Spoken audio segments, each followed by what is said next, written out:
Hello, everyone, and welcome to the Babbling Irons. Today, we're going to talk about Will Steele, the 30-year-old revelation in Ligue 1 this season. He's been taking the league by storm, managing the Stade de Reims, and recently been linked to West Ham purely through an association of the fact that he is a West Ham supporter.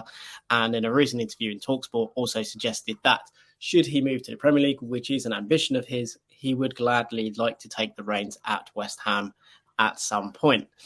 So what we're going to go through today is essentially the background of Will, what got him to the point that he is now into being a manager at Stade de Reims, and also the style of play that he has there, and discussing how that could potentially fit at West Ham, what that could mean to West Ham as a football club. Obviously, there is a very small pool of data we can lean upon, so we're not really going to focus on any kind of data. And obviously, again, it's very hard to concentrate on what he can do from a transfer perspective because he's only been involved at Stade de Reims for a short period of time and only had one window. So it's very difficult to say at this time as to where he goes with that and what type of style of player that he's looking to bring in. But we can base on his playing style that he has currently, the type of players and type of profiles that fit into them. What we need to do is obviously look back as to where has he come from, how's he got to the point where he is, and obviously why he is doing so well currently in Ligue 1. Now, Will Steele was born to British and Belgian parents. Born in Belgium, so he is a Belgian national, but obviously has that dual citizenship as well. Growing up, he was, like many people of our generation, obsessed with Football Manager, which obviously helped to breed his love for football. That is not his route into football, obviously, but it was one of those aspects of his life that really kind of cemented his love for the game. He went on to learn in England, came to college in England to learn football coaching, and as part of that was taking up a role at Preston North End. During that time, he also then went on to become the Preston under-18 manager in the 11-12 season. And after that season, he obviously left the club and that role.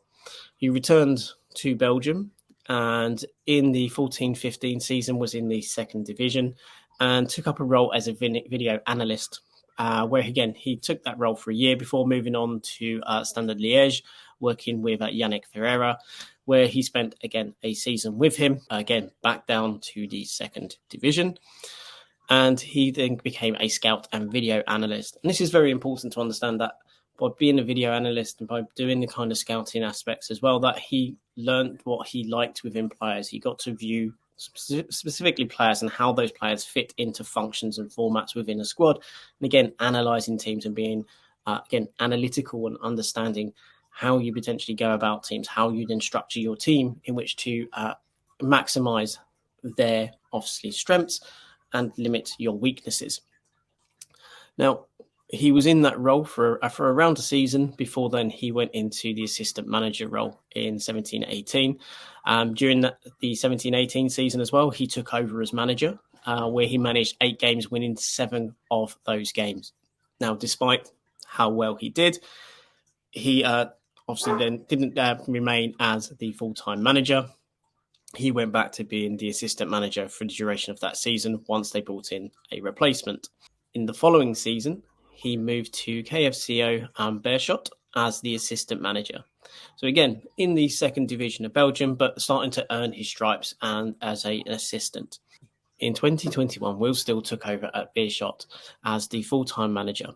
During that period, he won 6 of his 15 games and utilised a 5-3-2 and a 4-2-3-1. This is where he started to galvanise his view on playing style. In July of 2021, Will Steele then went on to join Stade de Reims as an assistant manager.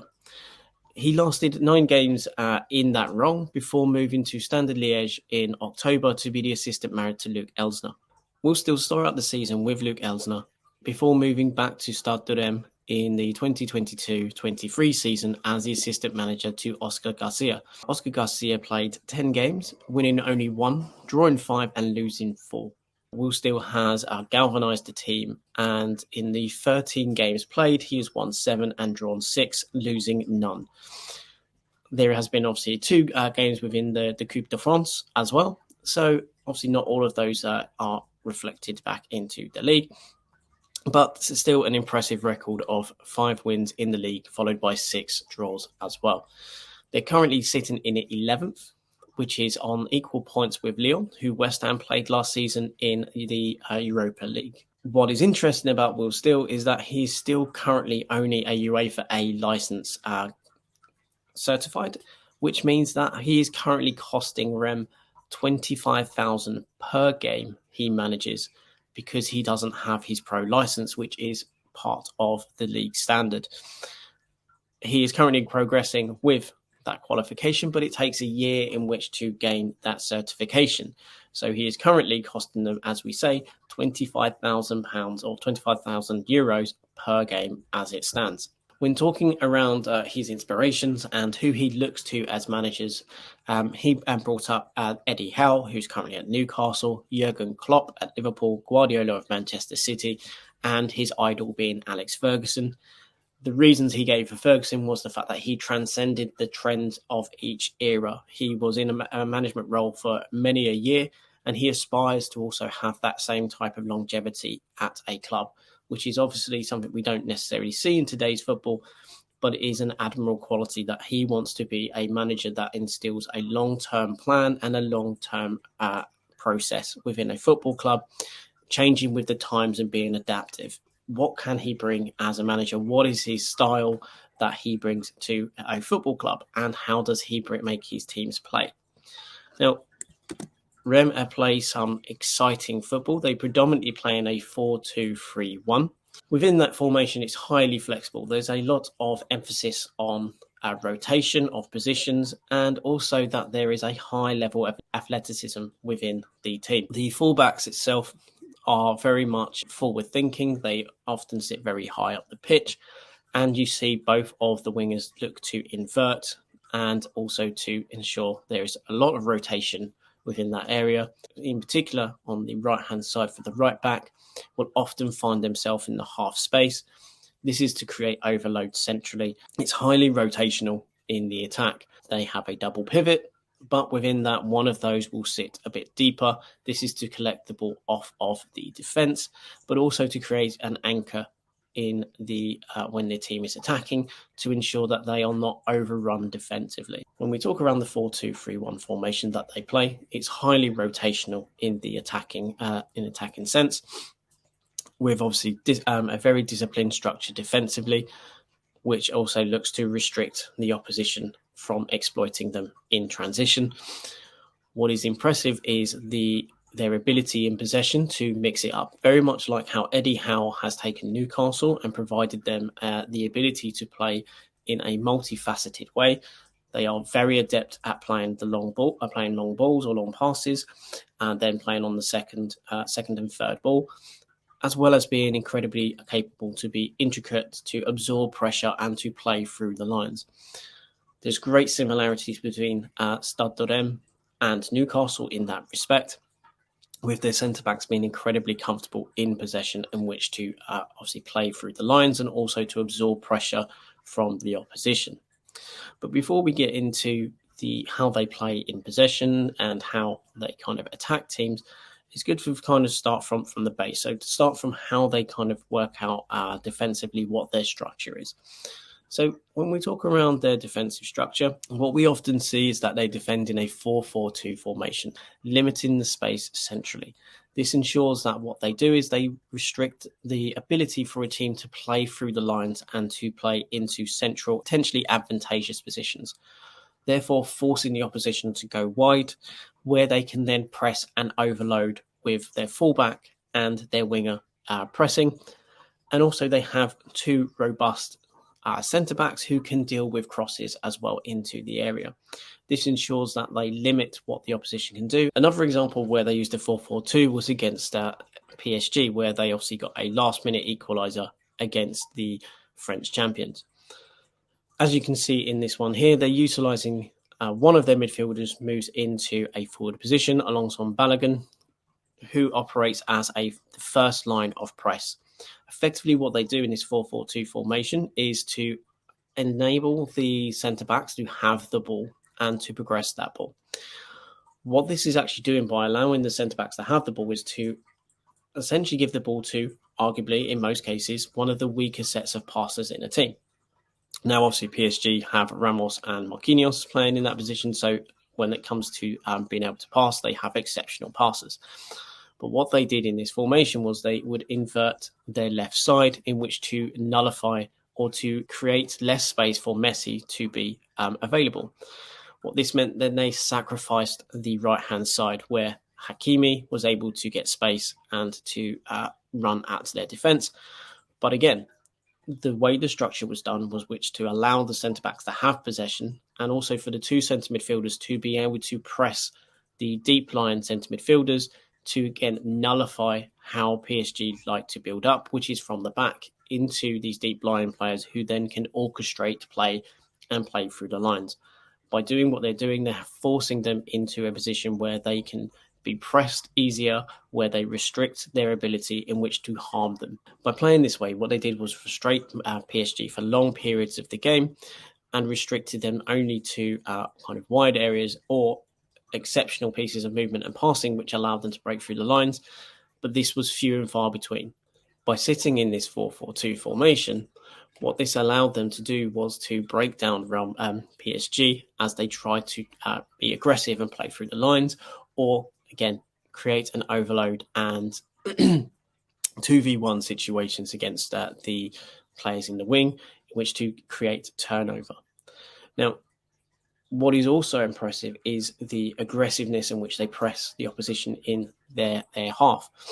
Now, if we take this example here, which was one of the early games for Will Still against Rennes, as you can see in this picture, we have multiple players that are in the opposition half. What this then ensures that is that they have numerical superiority in the opposition half. And this is due to they attack with numbers. And because they attack with numbers, it means that when a team is looking to play out, there is limited space. Essentially, their whole midfield, bar the holding midfielder, will go forward. For instance, in this example, the left back would be sitting deep alongside two centre-backs. So by having this aggressiveness in their attack, and as we can get and see in another example here with Lorient, where we also have 6 players, there's actually a 7th who is off screen, which is Balogun. Again, they are pushed incredibly high. By pushing high in midfield, what they're doing is they're restricting the space. What they are doing is forcing the team in possession to either go back to their goalkeeper to play it long, or to try and force a pass into a dangerous position where they have players ready in which to press aggressively. This is a common feature of Will Still.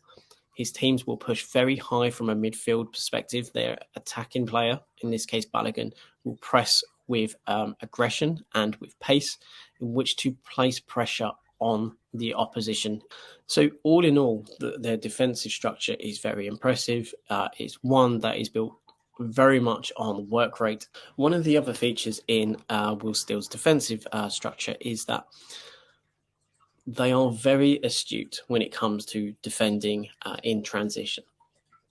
As we say, they are aggressive with the number of players they put forward, which is obviously used to help them restrict the space in which the opposition can play out from, and also to ensure that they are in a position where they can quickly press and try to receive possession. When the press is actually beaten or played through, they're also very quick in their ability in which to recover and to press in numbers. What that is looking to do is not necessarily press in numbers in which to try and win the ball, but in actual fact to stop the opposition from being able to break at pace and into dangerous positions. The ultimate response from their defense is to, or their midfield, is to press with authority and with pace in which to slow them down so that they can restructure defensively and reposition.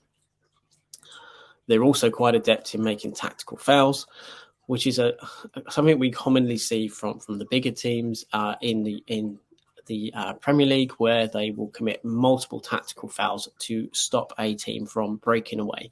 This is something that he adopts as well, in that they will make these quick little tactical fouls that prevent the opposition from getting away, or from just the ability in which to slow down their attack and to prevent them from getting into advantageous positions regularly and consistently.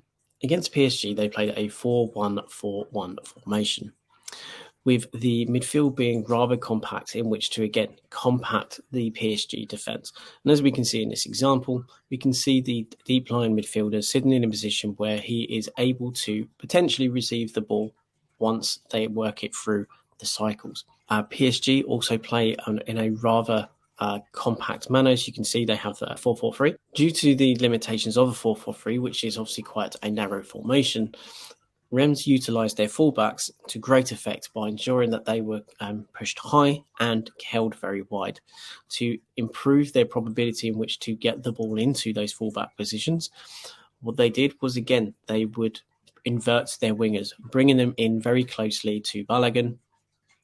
And by doing so, this also meant that PSG had to compact their defence and become even narrower, which then obviously gave opportunities for Rennes to play into their fullback positions and to stretch the opposition. And with the way that their midfield is also structured, it also meant then that they had players in advantageous positions, which meant they could also do 2v1s quite easily against the fullbacks. And obviously by having a deep line midfielder as well, once they were able to get the ball out wide, this meant that PSG had to stretch, and then they had passes where they can again move in centrally in which to penetrate the opposition. What we often see from them as a standard within the 4-2-3-1 formation is very much like so. As is commonly done with Reims, is that in this 4-2-3-1 formation, we see that both fullbacks are pushed incredibly high.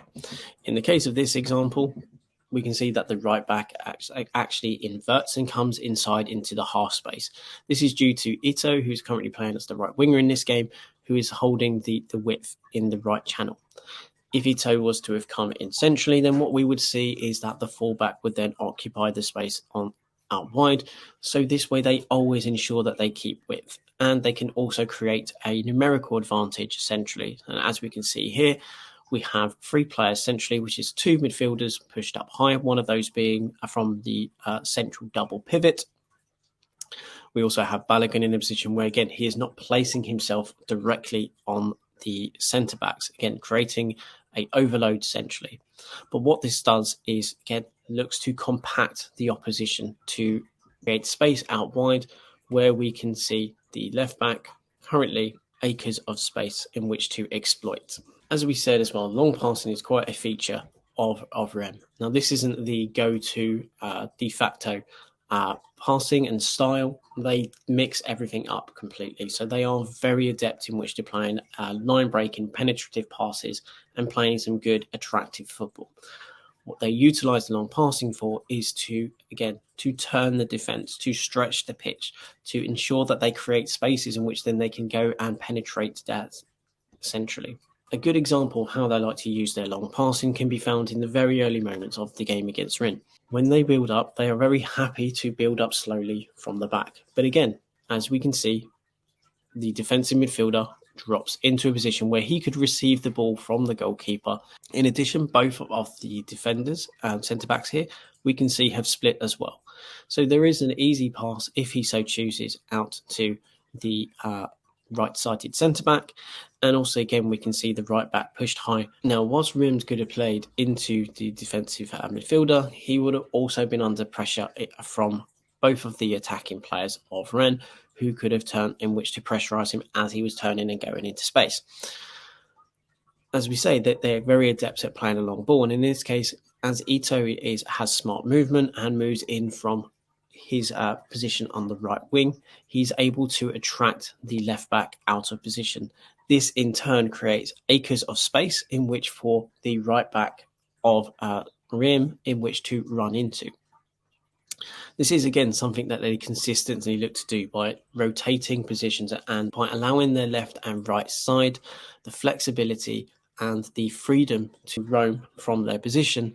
They draw the opposition into positions, which then obviously create openings for their teammates. In this example, Ito, who does then win obviously the header, then puts the ball into a position where all of a sudden they have a 4-on-3 situation.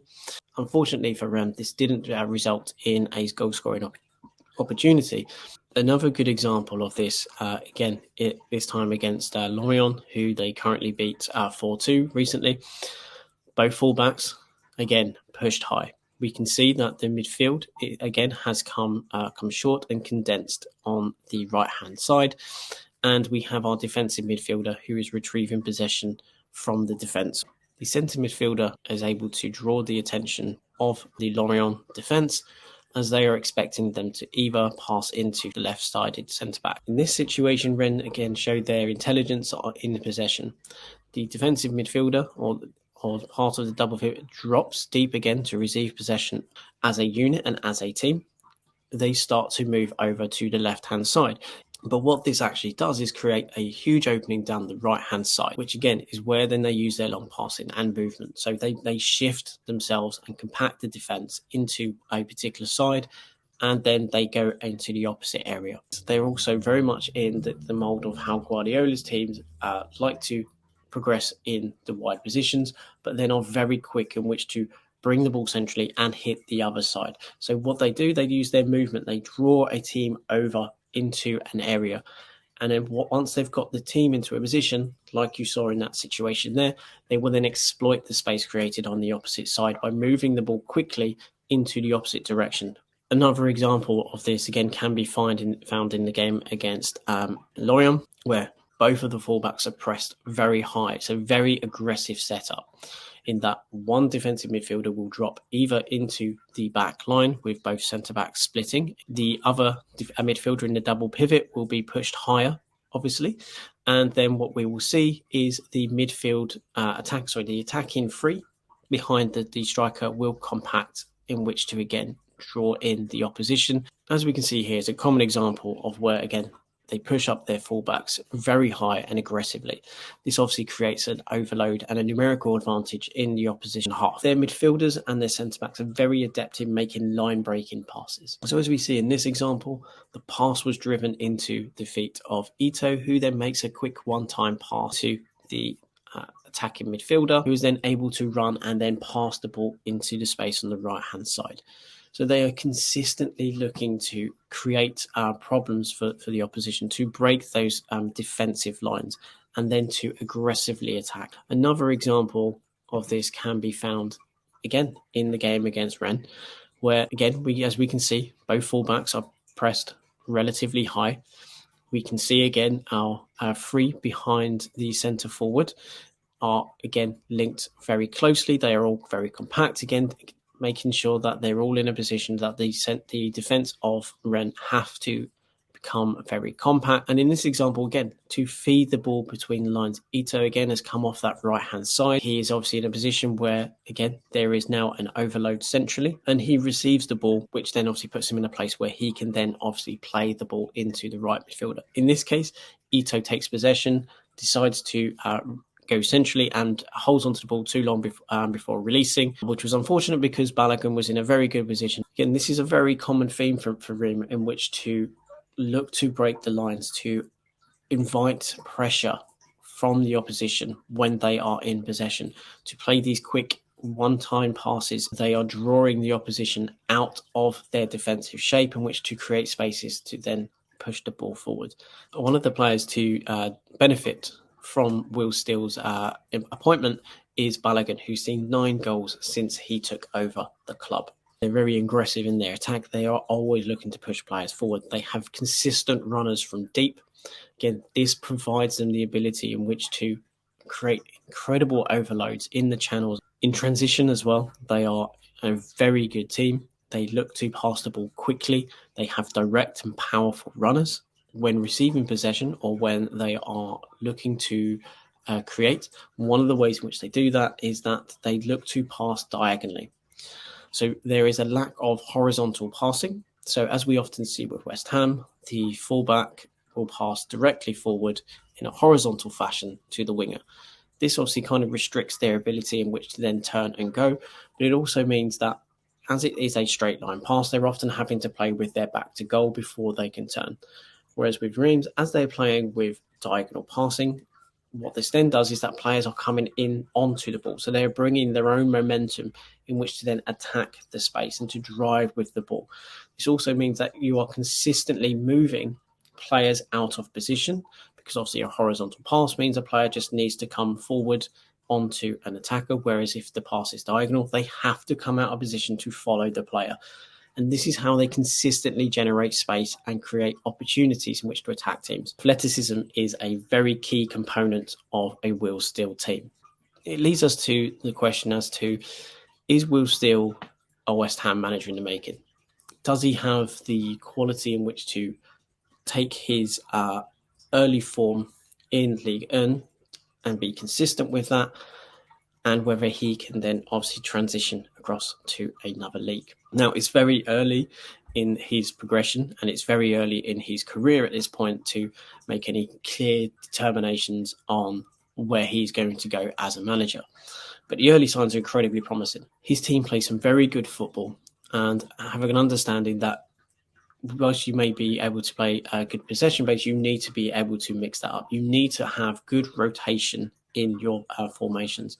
Again, he utilises much the way Guardiola does, in where he brings his fullback inside, as well as Arteta, who bring their fullback inside and invert, in which to help him build up phase to ensure that you can create those central overloads. The way in which he has them defending ensures that they are able to nullify by and large the opposition, and to make it difficult for them to play either through the lines or to break them in transition. And when we look at what he says around having idols such as Eddie Howe is a manager who plays in a very similar manner to Will Steele, in the sense of his team are very much a good possession-based team who look to attack quickly and aggressively, but also defensively they are well structured, they are well balanced, and they are well disciplined. They look to, again, restrict space centrally for the opposition and then push them out wide. Now, this is very similar to how David Moyes sets up West Ham, but what is different is that whilst Will Steele's team also play a mid to low block in a 4-4-2, when they look to press as a unit, they all go.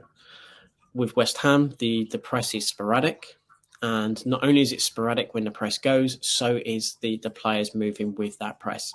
In the Will Steele team, when one goes, they all go as a unit.